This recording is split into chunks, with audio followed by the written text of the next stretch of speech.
survived an 11-inch hunting knife through the head. But could he survive surgeons yanking it back out? A horrific train accident cost Willie McQueen his legs. But that didn't keep this gutsy young man from living out his hoop dreams and gridiron glory. Darren Carter will attempt something no one's ever tried. He'll walk a moving rope 200 feet in the air or plummet to the ground trying. Plus, the man who risks having his arm torn off every time he goes to work. And these sexy women hit the bottle to create an amazing second skin. Unbelievable? Believe it on Ripley's Believe It or Not.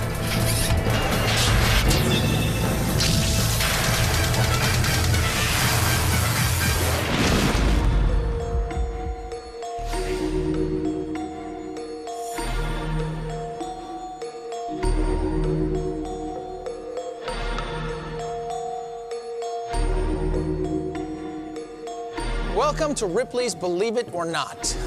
We begin tonight not with an ancient artifact, but rather a recent photograph. Actually, it's an X-ray. An X-ray that captured a miraculous story of survival. This picture is easily worth 1,000 words, starting with the phrase, knife in the head. Please be advised that some of these images you're about to see are explicit and not for the squeamish. Like a lot of guys, truck driver Michael Hill was a hard-working man. My father was very independent. You know, he loved his job for over 20 years. Looking forward to his daughter's wedding, Michael had a lot of big plans. But Michael never planned on this. An 11-inch hunting knife thrust deep into his skull. Normally, when we see somebody with this type of injury, we expect them to be dead. Michael's nightmarish ordeal started with a visit to his sister's house. Expecting a friend, he answered the door, only to be greeted by a knife-wielding madman. We kind of looked at each other and we're like, wow, this is it's a Rambo knife, you know, a survival knife. So we're like, okay, this is a real bad injury. Rescue workers immediately rushed Michael to the hospital, but his sister Kathy was convinced that her brother had been dealt a fatal blow. The ambulance people said he wasn't gonna make it. When I heard it and saw what I saw in my house, I didn't think he was gonna make it. Michael's sister and daughter, Wanda, quickly rushed to his side. I couldn't believe what had happened. It was very serious. Never seen anything like it, never. When I went to see him, he was just laying there. Didn't know who I was, wasn't woke. Wasn't moving nothing. All I seen was his head bandaged up. Didn't know what was under the head. Although stabilized for the moment, the knife is in an extremely delicate position. Anything that touches the brain has the potential to kill you, and this knife was inside the brain, so I was concerned that he would go at any minute. It isn't long before X-rays reveal the worst. The knife is so deep, it will most likely affect parts of the brain controlling memory and response. And to complicate matters, the assault knife's serrated edge will probably tear brain tissue while being removed.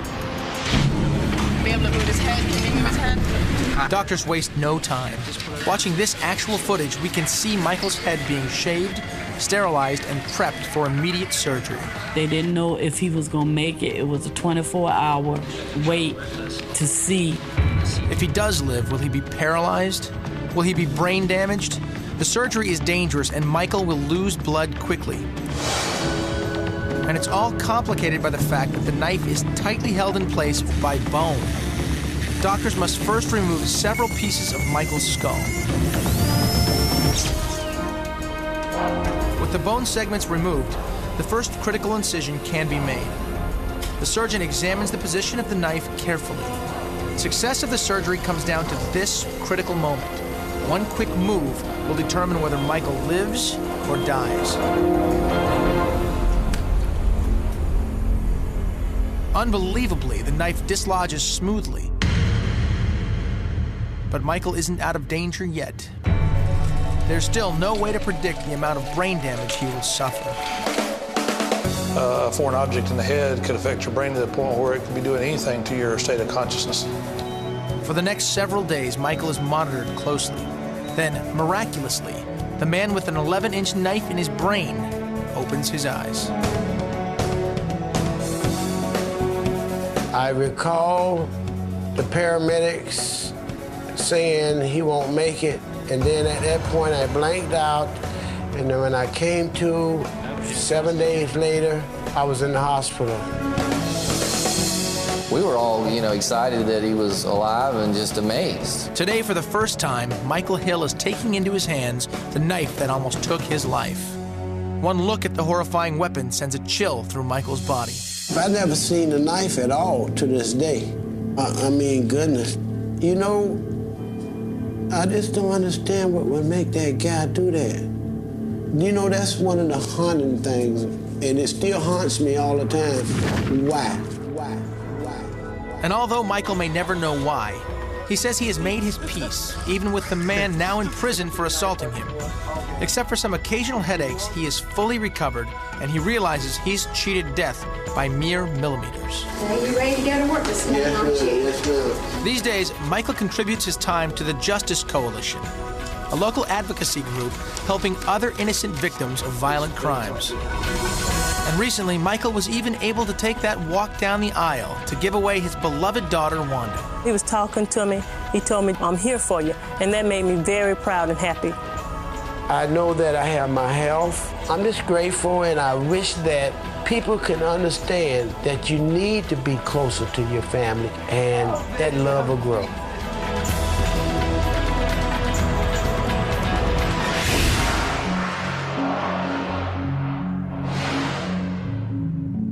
What's almost as unbelievable as Michael surviving being stabbed in the head is the fact that the camera crew was coincidentally in the ER to capture every moment on tape. Now, alligator or crocodile? Actually, this is a gator. Crocs have a nasty overbite and are more dangerous. They have extremely strong jaws that can snap your arm off like a twig, which makes this next guy, who puts his hand down their throats for a living, even more unbelievable.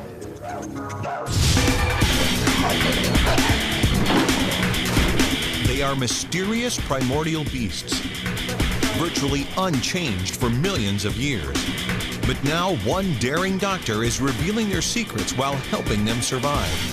To learn more about these reptilian killers, Australian croc doc Adam Britton plants a small scientific device inside their stomachs. And believe it or not, he risks having his arm ripped out of its socket every time he retrieves one. And although Doc usually finds plenty of small game inside, on the day Ripley's caught up with him, Doc would find something much more surprising. Adam Britton's obsession for the overgrown lizard started when he was young. I've been interested in crocodiles since I was 6. I'm 29 now. I've really been working with crocodiles since my mid-teens. Now one of Australia's leading crocodile specialists, Doc works daily with these cold-blooded, highly unpredictable animals. In these crocodile close encounters, Doc uses a kind of fertility thermometer known as a logger to gather information about how female crocs lay their eggs. We're using the loggers to record the internal temperature of the female. We want to know whether she's keeping her eggs at the right temperature when she's still got them in her body. Getting the logger inside a crocodile is easy enough. Doc disguises it in some raw chicken. But getting it back is a little more complicated and a lot more dangerous. The traditional way involved tying the croc's razor-sharp jaws open. But the crocs proved too powerful, regularly snapping the ropes. Crocodiles are very good at exerting a huge amount of power in a short period of time. So they'll sit there and they'll wait, and suddenly, bang, they'll explode. So to ensure his safety, the croc doc came up with a plan. In addition to the ropes, the reptile is given a sedative. I'll give it just below a full dose. But since the effect of tranquilizers on crocodiles is unpredictable, Doc never knows when the beast will snap out of its deep sleep and snap off his arm. They're just into the throat. She might wiggle a bit as we do this. She's thinking, great, now I get to eat him. Unbelievably, the good doctor proceeds to slide his entire arm down the crocodile's mouth. If she were to grab onto my hand, then if she were to whip her head like that, and particularly if she starts rolling, which is one of the most dangerous things a crocodile can do, she could probably pull my arm off, just twist it out of the socket. Even tied up, this animal has the biting power of 2,000 to 3,000 pounds per square inch. The risk is very real. Okay, I've got my finger right at the entrance to the stomach now. While looking for loggers, Dr. Britton has discovered that his crocodiles aren't finicky eaters. There's quite a few things in here, yeah. I can feel some things in here. But today, Ripley's documents a surprising discovery. A baby's pacifier.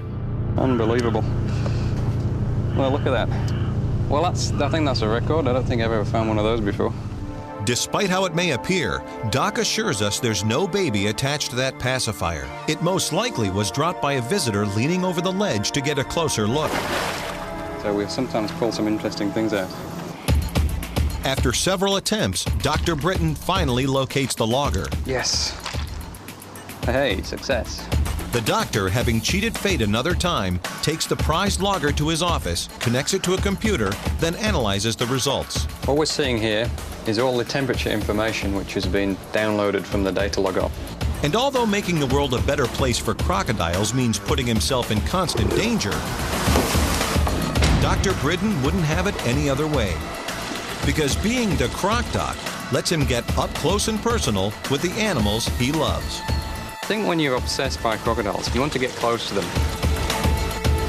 To put my arm down the animal's throat is just, I think, the ultimate expression of that.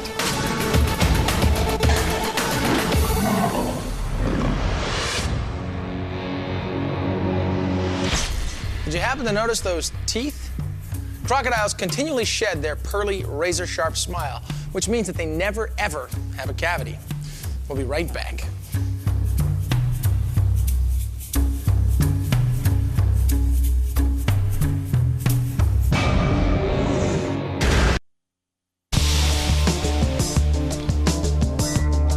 When Willie McQueen was 8 years old, he foolishly played chicken with a freight train and lost both his legs. Willie could have spent the rest of his life sitting on the sidelines feeling sorry for himself, and nobody would have blamed him. But a gutsy coach threw him a football, and today Willie is a local hero. 14-year-old Willie McQueen is a middle school student filled with determination and desire. And just like other kids his age, Willie loves sports. But there is one thing that sets him apart from his teammates. You see, this amazing athlete is missing his legs. Since he was old enough to walk, Willie dreamed of playing in the NFL. But those dreams were shattered when he was only 8. While playing on train tracks, Willie got caught under a moving train, instantly severing a leg. He begged doctors to save his remaining leg, but it had been too badly damaged. It was a tragic loss, and for someone so young, Willie had to go through some very tough times. But rather than allow his life and his dreams to just pass him by, Willie battled back. One day I just got off the couch and I started moving around. Then that's how I found out that I can move, so I started moving like that. Over the course of the next year, Willie began moving around as though his accident had never happened. In fact, he became so mobile, he decided to try something no one would have imagined. I play basketball because I can get steals and I got nice defense, and every now and then I make a couple of shots. Playing against athletes twice his size and aiming for a basket that's 10 feet high, Willie showed he could compete on the court, even considered a three-point threat. Amazingly, Willie then took on the rough and tumble contact sport he dreamed of playing his whole life. I just always wanted to be a football player. In his first year at Southwest Academy, football coach Adrian Phillips came face to face with Willie. When he came in, he said, "Coach, I'm here to play football." Because I believe that if you can dream it, you can become it. I wanted to take the chance on him. After getting the okay to play from Willie's doctors, Coach Phillips began mapping out a special strategy for his newest full-time player. And although Willie would soon get his big chance, he would not be getting any special privileges. The first day I saw Willie in pads, I told him that this is going to be the day you prove to me. You either make yourself or you break yourself. Never using any prosthetics, Willie immediately proved his worth on the field. In a game all about size, strength, and mobility, his 3-foot frame had its advantages. Unbelievably, in his very first game on his very first play, Willie sacked the quarterback. He wanted to see what I can do out there on the field, so I proved that I can play football. A quarterback sack is rare even for the pros. In Willie's case, it was truly unbelievable. Well, he plays defensive tackle, and one of the ways that Willie is good at that position is the fact that he can get through the holes. Once he got to the quarterback, he could actually hit the quarterback. On the football field, Willie proves time and again that whatever he lacks in size, he makes up for in heart. Willie is very inspirational. He makes a lot of people see things and that they usually won't see. Despite Willie's amazing athletic accomplishments, around school he just wants to be one of the guys. And while he hopes to inspire others, Willie McQueen wants nothing more than to be treated just like everyone else. I don't want nobody to feel sorry for me, and I ain't gonna feel sorry for myself. I'm inspiring people to do things that they want to do, but they're afraid to do it. But just don't be afraid, just go out and try.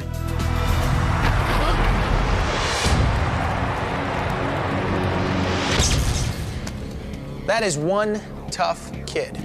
Willie played in all 5 games this season and had 6 sacks. Don't go away.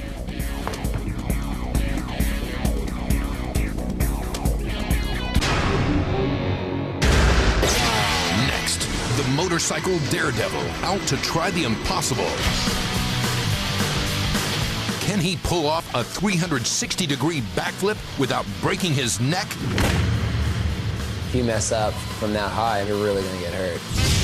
Plus, the darling little dachshund convinced she's given birth to a family of cordless phones. And these women are about to paint the town red by painting on their slick new wardrobe. I love it. The more you wear it, the more comfortable you feel with it. On Ripley's Believe It or Not. Little Puget is a typical 3-year-old miniature long-haired dachshund, except Puget actually thinks she is the mother to 3 cordless phones. Puget's owner says her little dog went into heat and experienced a false pregnancy, leaving her without a litter to care for. So Puget's maternal instincts were transferred to these telephones. Ever the dutiful mother, she tends to the ringing phones as if they were cries from her own puppies. It's really unbelievable. I mean, the phone, and especially when it rings, that's what really sets her off. I think she thinks it's her baby crying. For this reason, Puget has monopolized the family's phones. It has been especially difficult for the Salmons because they run a business out of their home. But Puget's strange behavior is bound to pass, according to experts. The vet says it's just a psychological thing that she'll work through and nothing that needs any medical attention. Puget is expected to cut the cord with her adopted litter in the next 4 weeks. Until then, she's getting good practice for motherhood when Puget someday gives birth to the real thing.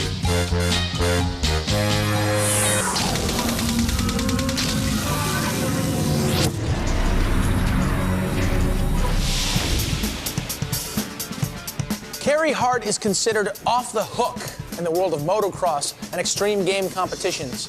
He does things on his motorcycle that most people can't imagine. And this guy's most amazing feat was performed nearly 30 feet in the air. Carey is the only person in the world to ever complete a backflip on a motorcycle, a maneuver experts thought to be impossible until now.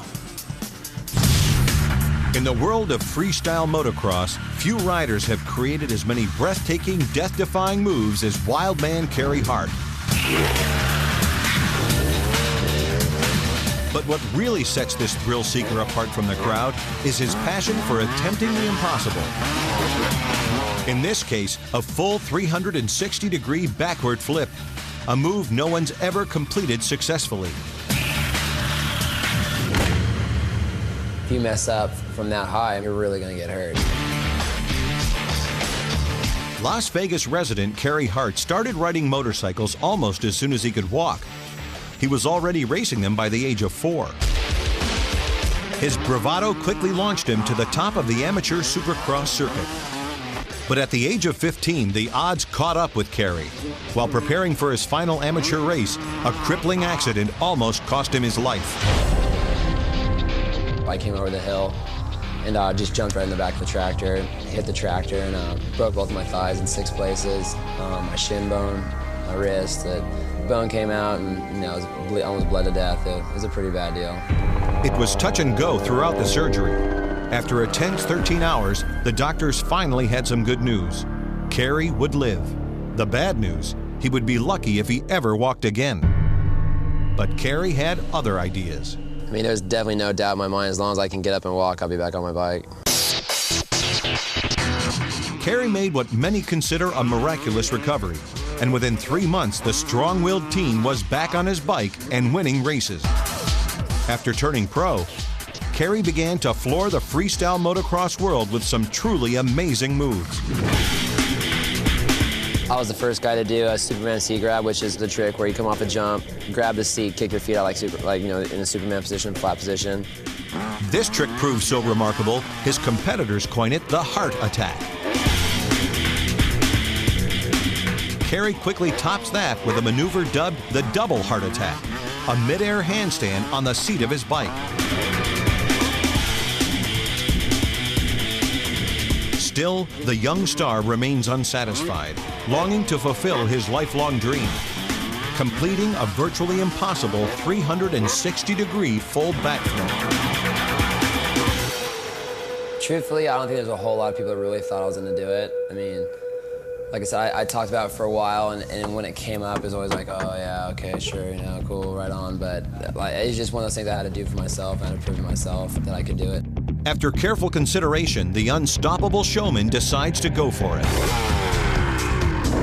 Kerry's father, a top freestyle track builder, works with his son to plan the feat. I said, let's, figure out what you need to do scientifically to make this thing happen. My biggest concern was, is it physically possible to get a 230-pound motorcycle to make a 360-degree rotation and land it there? Kerry spends 2 years meticulously breaking down every dangerous aspect. They have like skate parks and these things called foam pitch where you can learn tricks without killing yourself. And went there, learned backflip from our bicycle. But unlike a bicycle, the weight and suspension makes a motorcycle practically uncontrollable once it's rotating in the air. As physics professor Dr. Donald Jacobs explains, the jump would have to be a form of controlled chaos. It's as dangerous as you can get because it's basically life-threatening. He needs to accelerate the bike quite a bit, and he's got to be very committed in order to flip backwards, which is what's going to get him to go in the rotation that he needs. If you have just one moment of hesitation, you may miss that jump. 30,000 people gather to watch the brave jumper attempt the risky feat. Nobody's ever tried this before. It's a trick that, if you don't make it, it may be a career-ending try. After inspecting the course, Kerry starts his ride. It's now or never. I was just trying to stay really focused as I was preparing to do it. I was super nervous. I was actually really scared. The whole time, everybody was in disbelief. But Kerry was 100% confident that he could pull this.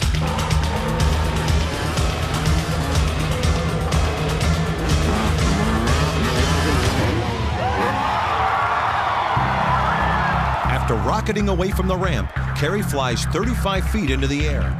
20 feet out, he pulls back on the bars for a full rotation. He then quickly begins a 3-story free fall towards Earth. And while his landing isn't picture perfect, it's solid enough to be considered a successful jump. It knocked the wind out of me, but more than anything, I was just basically thrilled just to be in one piece, and the fact that I pulled it. Yeah, I was just so overwhelmed with adrenaline and emotions and everything at the time, but it slowly got worse and worse, and by the next day I could barely walk. Now my back was just a wreck. After risking it all for the stunt, now dubbed the Heartbreaker, Carey, at age 25, plans on retiring the backward flip. He's proven it's possible. Now, it's up to the next generation of Rough Riders to see if anyone can repeat what for Carey was a once-in-a-lifetime feat. I've definitely made my contribution to the sport, and I more or less want to take a couple of steps back and just really enjoy the last few years of riding, competitively.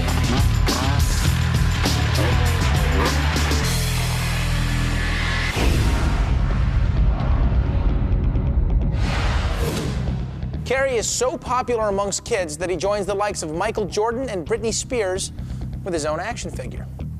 Ripley's will be right back with a lot more. Whoa!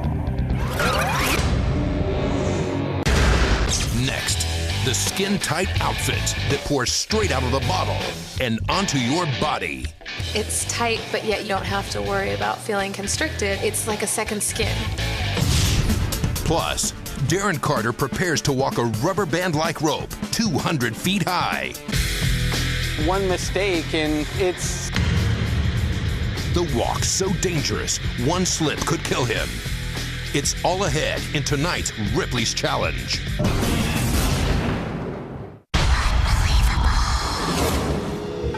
When most people think of worms, they think slimy, squirmy, grimy, and gross. When Brenda Fox thinks of worms, one word comes to mind: dinner. Believe it or not, this grown woman eats worms. I don't believe my mother ever told me not to eat worms. Maybe she should have. Like I would have listened. Yes, Brenda Fox truly appreciates these slimy invertebrates. A performance artist, she honors her favorite food in an enticing celebration fittingly known as the Worm Dance.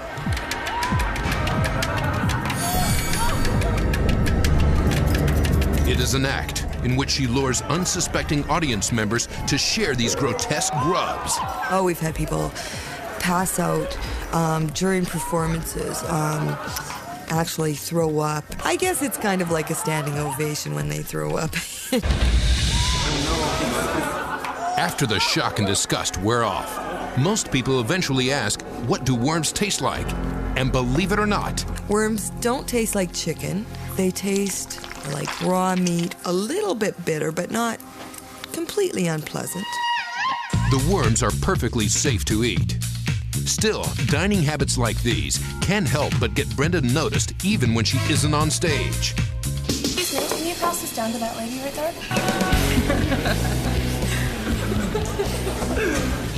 Can you pass that? Yeah, here, take it. Come on. Thank you. Oh, I'm starved. Yeah.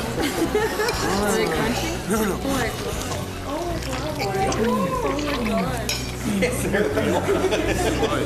Think they're real, man. They're moving. Now that's an act that's hard to swallow.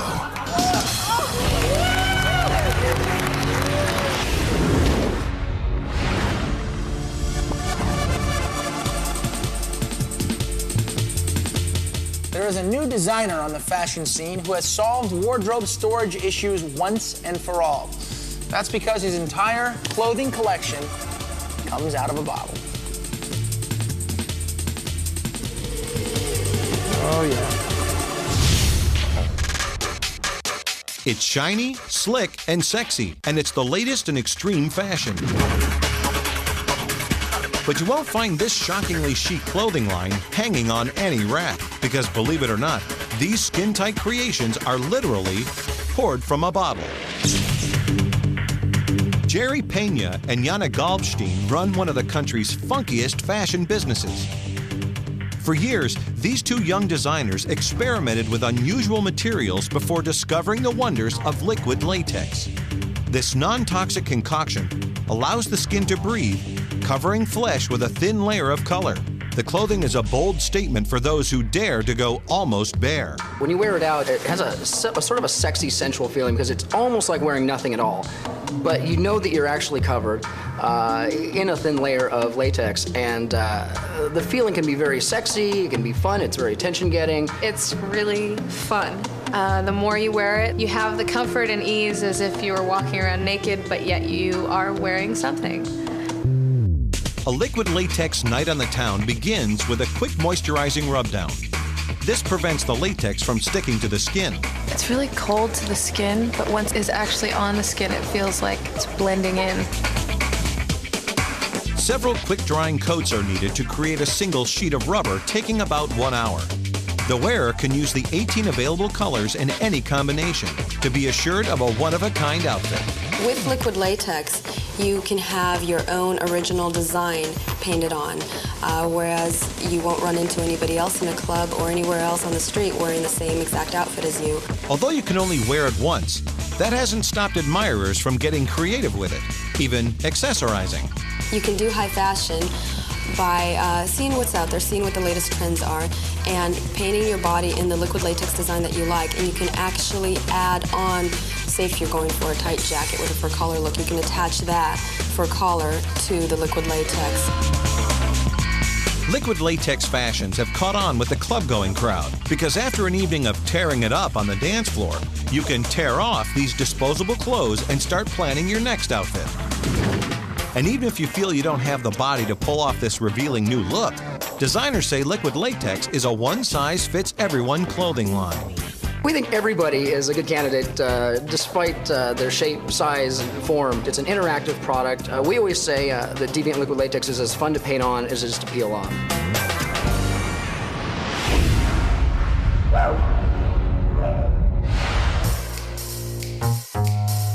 It takes about 5 coats of the liquid to make a peelable skin. Ripley's will return momentarily.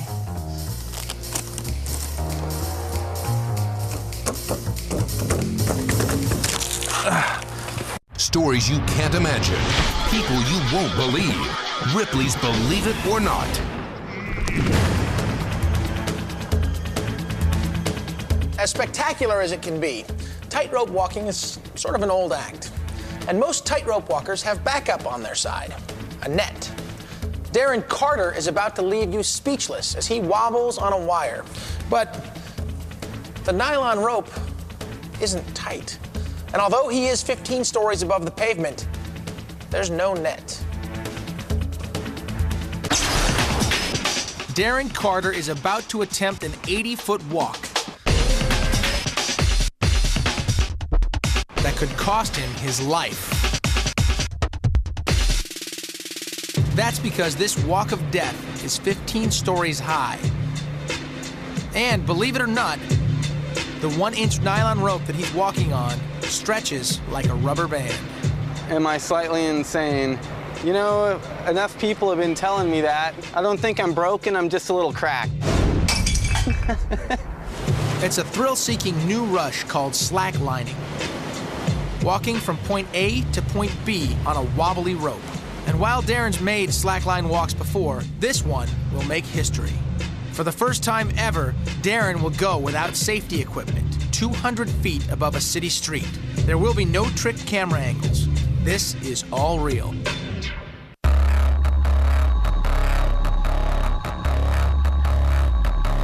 Darren got his first taste of adventure as a member of his high school football team. After that, there was no stopping him.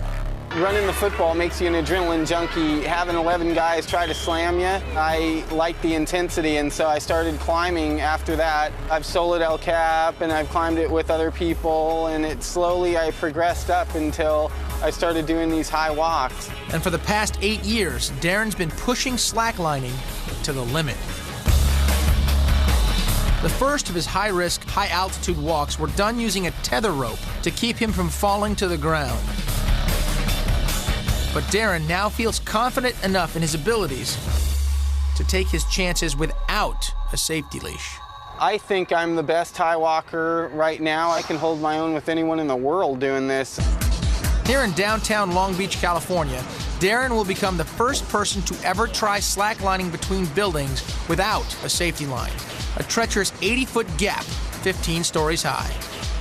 I've never slacklined across buildings like this, and I don't believe anyone else has either.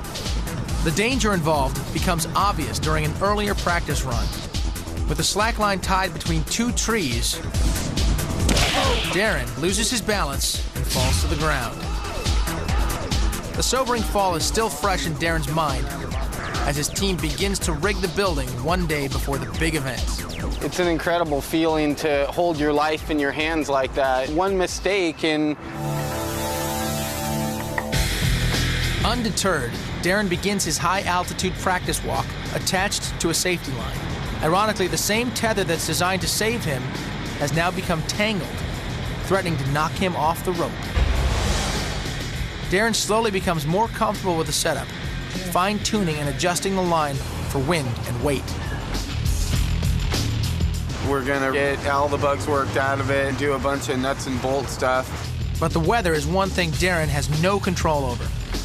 Since the forecast for the next day calls for high winds, Darren will try to complete the unleashed walk early tomorrow morning before strong gusts kick in. The fact that we are on the ocean makes a few concerns for me. I need to bring my line in overnight so that it doesn't attract any moisture. D-Day, 5 a.m. Darren and crew reset the slack line, hoping to make a few more practice walks before detaching the safety rope. Unfortunately, weather conditions take a turn for the worse. It's a lot colder this morning. There's actually quite a breeze. Yesterday it was dead calm and it was warm. Slackline rigger Barry Oswick explains what is about to happen as Darren prepares to take the first cautious step. Okay, today's the big day. He's going to go untethered, so he'll be fully exposed, and it's well over 200 feet. There's no way in a million years I'd be doing something like this. The Ripley's crew feel they need to give Darren one more chance to call it off. I just got off the phone with the executive producers, and they're saying that they would encourage you to use the tether. The decision is ultimately yours. I'm feeling pretty good now, and we'll do a couple more runs. Okay. And the decision will be totally mine. I'll take all responsibility, and I appreciate that. Darren's concerned girlfriend, Lorraine, can't help but be anxious. I'm really excited. I want to see him do it. I haven't had a chance to see him even walk on the line, so just to get up there and see him walk on it will make me feel better. In the silence before the walk, Darren takes a moment to compose himself. I am pumped up like a caged animal. It's hard for me to just stand here and deal with this as I want to get to it. Darren unhooks his lifeline and prepares to step away from the ledge. I guess he's leaving, so... He is now completely on his own.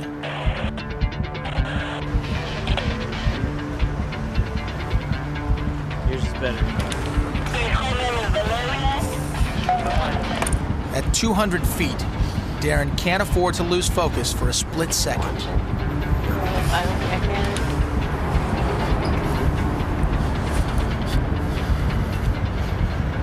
It all becomes too much for his petrified girlfriend to bear. I can't watch it. I don't think I can. Come on. Come on. Come on. It's looking good. It's looking smooth. Is he smoothing out? He's through the middle, so can't do it still looking good. Remember, Darren's 15 stories high without a net or safety cable. Yeah, he's very smooth. Yeah, he's very smooth.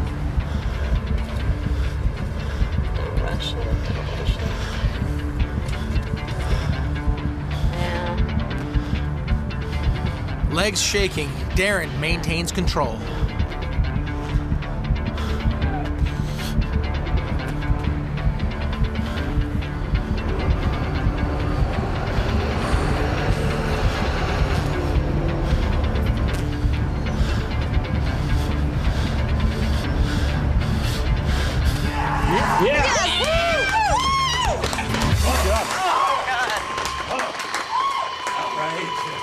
Darren Carter reaches the safety of the other side, accomplishing something no other human being has ever done before, slacklining from high-rise to high-rise without a net and cheating death along the way.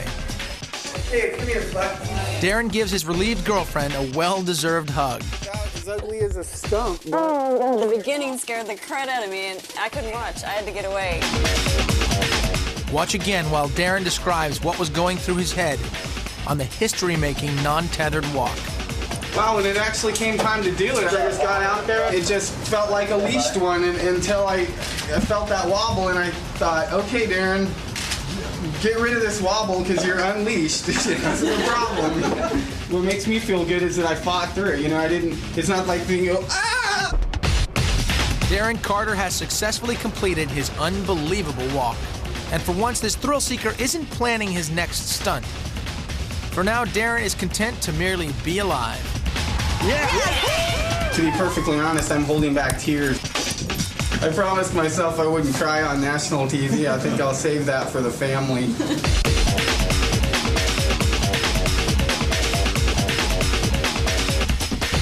Yeah. Good job. Next, this device promised to cure baldness if it didn't electrocute you first. Story when we enter the Ripley vault next. You're watching Ripley's Believe It or Not.